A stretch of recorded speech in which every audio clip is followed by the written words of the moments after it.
Hola, ¿cómo están?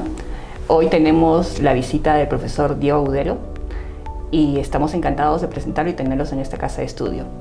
El doctor Diego Agudelo es doctor en finanzas de Indiana University, director del área de macroeconomía y finanzas, jefe de la maestría en finanzas de la Universidad EAFIT, docente e investigador en temas de inversiones, finanzas internacionales, finanzas personales, ganador del premio a la labor docente y tutorial en EAFIT.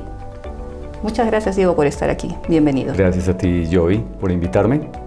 Muy complacido de estar en la Universidad Católica de San Pablo. Mira, Diego, tú nos vas a hablar de las finanzas comportamentales y ese es un tema novedoso, nuevo, y nos gustaría que nos digas qué son las finanzas comportamentales. Las finanzas comportamentales, Joey, son una tendencia que viene de unos 30, 40 años para atrás, cogiendo más fuerza en el mundo de las finanzas.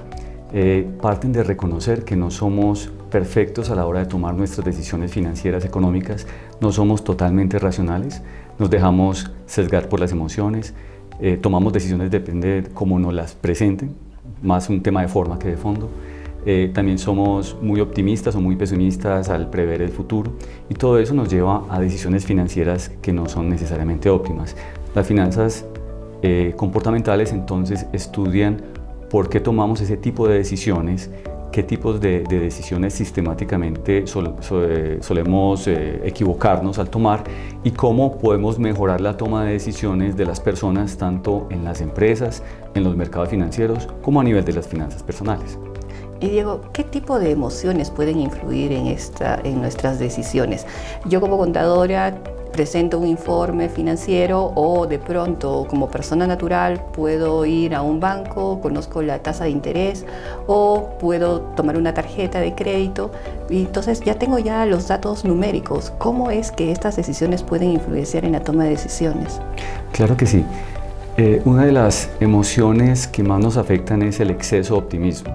El exceso de optimismo es una conducta que es adaptativa, que es válida en muchas ocasiones en la vida, pero a la hora de tomar decisiones financieras o económicas hay que ser muy objetivo y no hay que trabajar bajo el mejor de los escenarios, ¿cierto? Entonces, por ejemplo, tomamos un crédito, estamos en una situación financiera apretada y los estudios muestran que las personas subestiman el tiempo que les va a tomar cancelar esa deuda y con frecuencia lo toman con unas tasas de interés altas, lo que lleva a que van a estar pagando unas tasas de interés altas durante más tiempo de lo previsto, con un efecto negativo en sus finanzas personales. Pero hay otra serie de emociones. También nos dejamos influir, por ejemplo, por lo que es la aversión a las pérdidas. Le tenemos mucho miedo a perder, al punto que incluso llegamos a incurrir en riesgos para evitar perder. También nos dejamos influir por las personas, son los sesgos sociales, que son sesgos emocionales, pero que tienen un origen social, como por ejemplo el efecto rebaño, hacer lo que los demás hacen, porque si tantos lo hacen, por algo debe ser. El efecto halo, si tengo una muy buena consideración de una persona, entonces creo todo lo que dice y no entro a cuestionar. La credulidad, que es no preguntarme cuáles son los incentivos o la información adicional que tiene esa persona que me está ofreciendo el producto financiero o ese sistema financiero, por ejemplo, esa pirámide financiera. Entonces, efectivamente, las emociones tienen un papel importante y los que explotan, los que ofrecen productos de finanzas tóxicas, explotan precisamente esas debilidades que tenemos y conocen cómo pulsar esos botones emocionales que nos van a llevar a tomar una decisión financiera que no es necesariamente la mejor. Nosotros tenemos que realmente tomar el control de nuestras finanzas y hacernos cargo de nuestras emociones, también entendiendo cómo otros podrían llegar a explotarlas. Qué interesante. ¿Nos podrías explicar un poquito más sobre cómo funciona el efecto de rebaño? Si se han hecho investigaciones al respecto, ¿qué decisiones se pueden tomar bajo el efecto rebaño? Claro, el efecto rebaño suele pasar, por ejemplo, en las pirámides financieras. Si tengo un tío que me invita a ser parte de uno de estos esquemas piramidales y además sé que otros vecinos están siendo parte, entonces tengo una especie de validación social. La validación social es algo que funciona bastante bien en muchos casos. Por ejemplo, yo quiero estar en un restaurante donde haya mucha gente, así a veces toque esperar a un restaurante que esté muy vacío, porque manda una mala señal. El problema con estos sistemas financieros tóxicos es que el hecho de que hayan muchas personas no lo vuelve una mejor inversión e incluso lo pueden volver más riesgoso. Pero yo me dejo influir por el hecho de estar observando a mis otros vecinos, a mis otros congéneres. El tema es que este tema no ha sido muy estudiado, el tema de los esquemas piramidales. Han sido estudiados en Estados Unidos otro tipo de esquemas, los esquemas tipo Ponzi, y efectivamente se refleja todo un tema de seguimiento a las demás personas, un aprendizaje social pero no adaptativo, que resulta ser negativo, y realmente es uno de los sesgos más difíciles de controlar, pero hay que atacarlos a nivel social, hay que atacarlos realmente con campañas, mostrándole a las personas los efectos tan negativos que puede estar teniendo participando en una pirámide, aún si sale ganando. Porque las personas dicen, no, yo entro a la pirámide, yo sé cómo funciona, pero yo me salgo antes de que se desmorone. Pues eso tiene unos efectos negativos para usted también en cuanto a las personas que usted recomendó a la pirámide. Es más, puede que el regulador o el agente liquidador entre a decirle, señor, parte de esa plata usted la obtuvo mala vida y tiene que retornarla. Qué interesante que mencionas esto de pirámide, porque a veces no podemos identificar las pirámides, ¿no? ¿Nos podrías explicar un poquito más cómo funciona este sistema piramidal? El sistema piramidal es un negocio en el cual yo hago una serie de aportes. Por ejemplo, hago 2 aportes de 100 soles a la persona que me invitó y a la persona que invitó a quien me invitó. O sea, como diríamos, a mi padre y a mi abuelo. Le hago 200 soles. Resulta que después tengo el compromiso de involucrar a otras 3 personas, que van a ser mis hijos. Y esas personas, cada una va a invitar a su vez otros 3 hijos, que van a ser mis 9 nietos. Y todos ellos, mis 3 hijos y mis 9 nietos, me van a aportar 100 soles.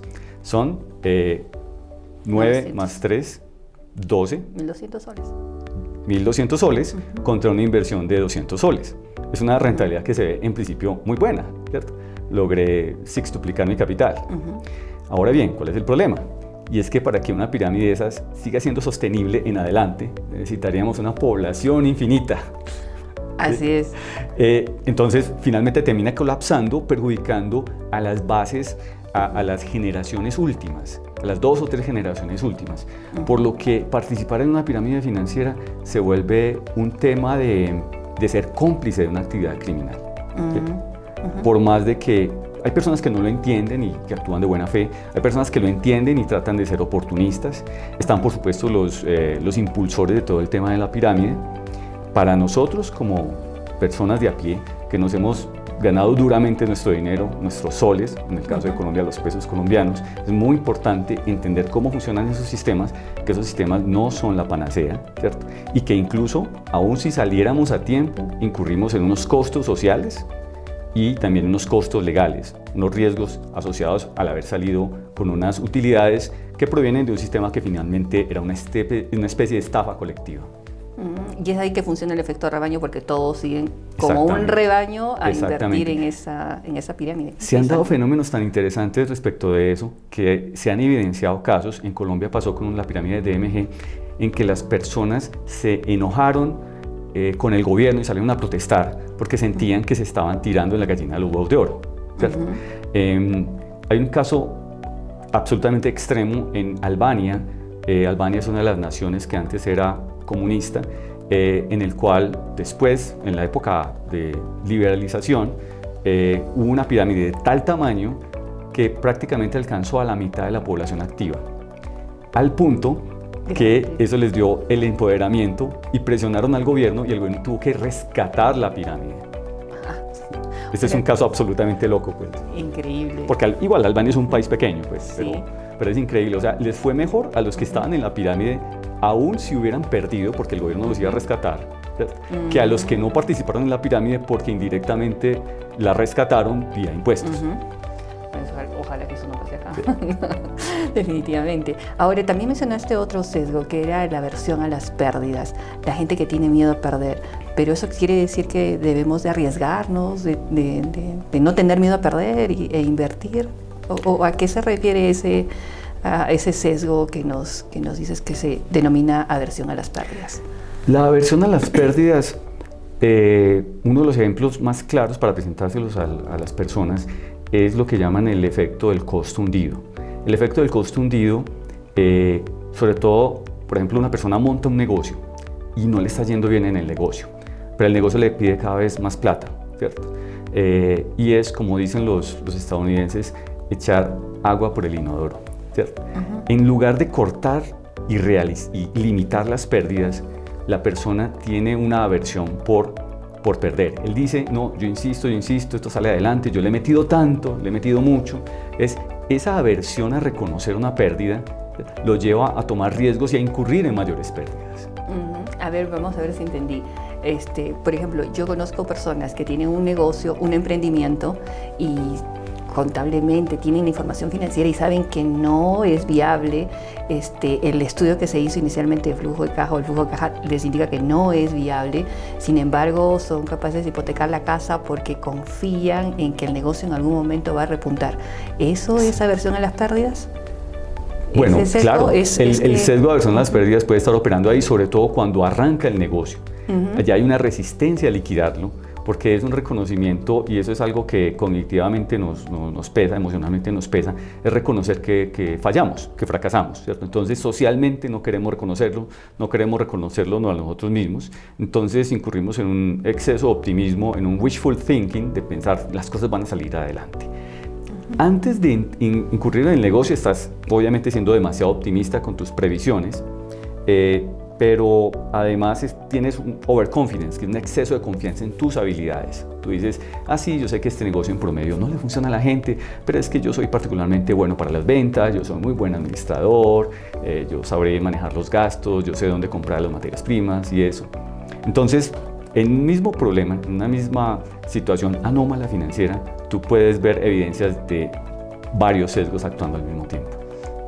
Entonces, ese fenómeno es evidente, actúa.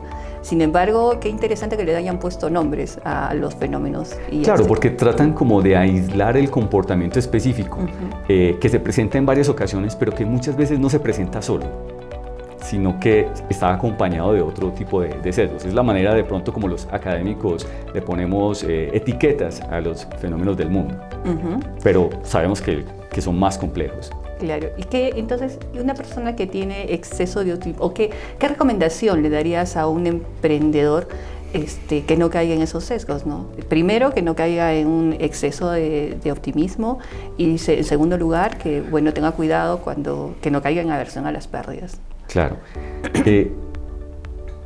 Ese es un reto bien interesante, y yo lo que le recomendaría a ese emprendedor es que, además de hacer su análisis, busque una opinión externa válida, imparcial y calificada. Escuchen a su contador. Podría ser también eso. Por ejemplo, escuchen a su contador, escuchen a un empresario exitoso y que no tengan miedo de decirle las cosas de frente.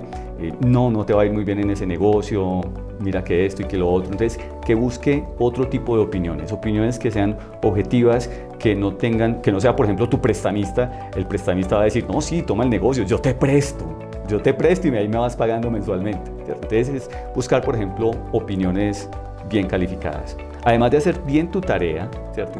Y tratar en lo posible de no engañarte a ti mismo, ¿cierto? Una forma de ayudarse es buscando opiniones externas, pero opiniones externas objetivas. Bueno, y ahora que ya sabemos que estos son sesgos y que los están estudiando los académicos y que esto se presenta, me parece interesante que tomemos conciencia de que te puede ocurrir, ¿no? Que si estás haciendo un emprendimiento, pues hay que tomar conciencia de que te puede ocurrir. Y cuéntanos un poco sobre cómo funcionan los sesgos cuando uno toma un crédito o con las tarjetas de crédito, con el pago mínimo. ¿Cómo es que se dan estos sesgos y qué se presenta en estos casos? Con la tarjeta de crédito ha sido bastante estudiado. Está el tema del sesgo de autocontrol. Hay personas que no saben controlarse en cuanto a compras impulsivas, personas que salen con su tarjeta de crédito y después terminan comprando lo que no deben o lo que no pueden pagar. Entonces, por ejemplo, a esas personas se les recomienda, si usted sabe, entonces deje su tarjeta de crédito en la casa, déjenla o confíensela a su pareja, que no se la dé sino en circunstancias especiales. ¿Sí? O definitivamente cancele su tarjeta de crédito, maneje todo en efectivo, porque preferiblemente de pronto ahorre para comprar las cosas y no las adquiera a crédito, si usted no tiene un suficiente control. Está también el tema del sesgo de disponibilidad. Cuando las personas ven en su factura de tarjeta de crédito, ven un monto mínimo, ahí pues primero ven el dato ahí muy disponible y ese número les queda como anclado y ellos asumen que no hay problema, yo hago el pago mínimo, ¿cierto? Pero no son conscientes de los costos adicionales que van a tener que incurrir por estar solamente pagando el saldo mínimo y no de pronto pagando la totalidad del saldo cuando perfectamente lo podrían hacer, que sería la forma de no incurrir en intereses. Y como tú nos has explicado, los sesgos se van traslapando, ¿no es cierto? Entonces, aquí has mencionado dos sesgos, el de disponibilidad y el del anclaje. ¿Cómo es que funciona este sesgo de anclaje? Sí, el sesgo de anclaje se refiere a que nos lanzan un número y ese número nos queda como referencia mental. Y cuando vamos a tomar la decisión, ese número ejerce una influencia indebida sobre nosotros. Hay un caso muy famoso que se los presento en los cursos, es el caso de la empresa De Beers, que son los grandes productores de diamantes. Ellos en los 60s tenían un exceso de diamantes, la gente no los compraba mucho. Ellos desarrollaron una campaña para anclarle a las personas el hecho de que el anillo de compromiso debía llevar un diamante cuyo costo, el anillo tuviera un costo equivalente a 2 salarios mensuales del que estaba haciendo la propuesta, del caballero que estaba haciendo la propuesta de matrimonio. Ese número se lo sacaron de la manga y eso quedó anclado. Entonces eso condicionó a todos los consumidores, ¿cierto? A que esa era como la referencia. Pues algunos un poco menos, algunos más, pero esa era como la referencia y eso permitió impulsar las ventas de esos anillos de diamante de una manera importante. Entonces son números que de una manera arbitraria influyen en nuestra decisión. Se dan mucho en los descuentos. Pagué 5, lleve 6. Hombre, yo solamente quería 1, pero es que el anclaje me llevó a comprar los 5 porque había una promoción. Es la clásica, ¿no? Uno no sabe lo que necesita hasta que le pusieron el 50% de descuento. Exactamente. Ahí te genera la necesidad. ¿Y quiénes son los, ya que estamos hablando del mundo académico, quiénes son los investigadores que empezaron con esta inquietud de ver este tipo de investigación y de analizar los sesgos? Son un número creciente de investigadores. Uno no le haría justicia a todos en un espacio como este, pero se pueden resaltar los nombres de Daniel Kahneman, que fue Premio Nobel de Economía, siendo un psicólogo matemático. A él le dieron el Premio Nobel de Economía por sus aportes en estas disciplinas, y a Richard Thaler, que sí es economista, a él se lo dieron en el 2017 también por aportes en lo que llaman la teoría del nudge, del empujoncito, de cómo diseñar los esquemas de decisión para que la persona, dándole su espacio para decidir libremente, para empujarlo como hacia la decisión que mejor le conviene. No a la que me conviene más a mí como mercaderista, como comerciante, no, a la que más le conviene a él, ¿cierto? Claro, entonces de repente esos nudges también se están utilizando en otras profesiones, para darles esos pequeños empujoncitos para que hagan ciertas inversiones, ciertas compras, ciertas adquisiciones, Sí, por supuesto. No, y mencionas algo bien interesante, el enfoque comportamental. A pesar de que lo que yo trabajo es el enfoque comportamental en finanzas y un poquito en economía, el enfoque es universal. O sea, los de mercadeo, que me están escuchando acá, yo sé que a los estudiantes de la universidad les gusta mucho el mercadeo, los de mercadeo en sus temas de psicología del consumidor, en sus temas de manejos de mercadotecnia, emplean mucho estos sesgos con el propósito de que las personas compren determinados productos. Los economistas y los financieros llevamos apenas 30 años descubriéndolos y para una escala de tiempo suficientemente amplia son relativamente temas recientes. Entonces, son temas que realmente permean todo, permean las relaciones personales, permean, por ejemplo, temas como contaduría, temas de administración, temas de políticas públicas. Entonces, el enfoque comportamental es un enfoque que tiene aplicaciones en muchas diversas áreas y que nosotros como profesionales en formación, mientras más pronto nos apropiemos de ese enfoque comportamental, pues mucho más pronto vamos a poderle sacar provecho en nuestras decisiones como gerentes, en nuestras finanzas personales, en nuestras decisiones de la vida diaria, si se quiere, y también, ¿por qué no?, desde las políticas públicas para que a nuestros países les vaya cada vez mejor. Diego, tú eres un investigador, has investigado mucho sobre este tema.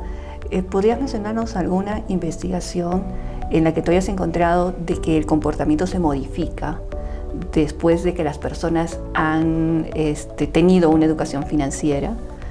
¿Alguna investigación que puedas compartirnos? Dentro de las investigaciones que estudiamos con más detalle, hay una muy famosa de los investigadores Bertrand y Morse de la Universidad de Chicago, publicada en el 2011, donde a las personas en Estados Unidos es muy frecuente el uso de préstamos de corto plazo, que son préstamos del día de pago, payday loans.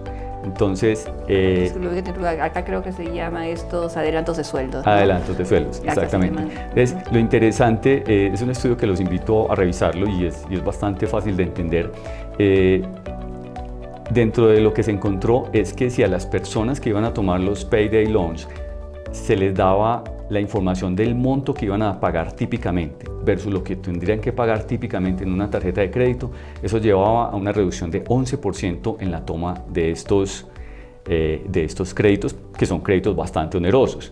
De alguna manera eso incentivaba a las personas a autodisciplinarse más, a hacer mejor planeación financiera, a de pronto generar ahorros de reserva para casos especiales. Entonces ese es un caso donde en un experimento amplio que se hizo en 77 oficinas de una de estas firmas de Payday Loans, se encontró que efectivamente, dependiendo de la información adicional que se le daba al cliente, podían afectar su comportamiento de manera positiva. También se encontró un poquito de efecto cuando se les daba la tasa de interés, pero el efecto más grande es cuando se les daba el monto que tendrían típicamente que terminar pagando. Qué interesante. Entonces esto demuestra que la educación financiera es importante para que tomemos decisiones racionales, para que tomemos decisiones informadas y para que no cometamos o nos caigamos en estos sesgos. Diego, muchísimas gracias por tu presencia. Nos has demostrado con lo que nos has explicado que la educación financiera es importante y es interesante que nosotros podamos conocerla. Espero que tengas una bonita estadía en nuestro país y hayas tenido una bonita estadía en nuestra universidad. Gracias. Muchas gracias a ti, Gio. Es mi séptima oportunidad en este bello país hermano del Perú y muchas gracias por la invitación tuya de la Universidad Católica San Pablo y espero verlos pronto en cursos y en clases.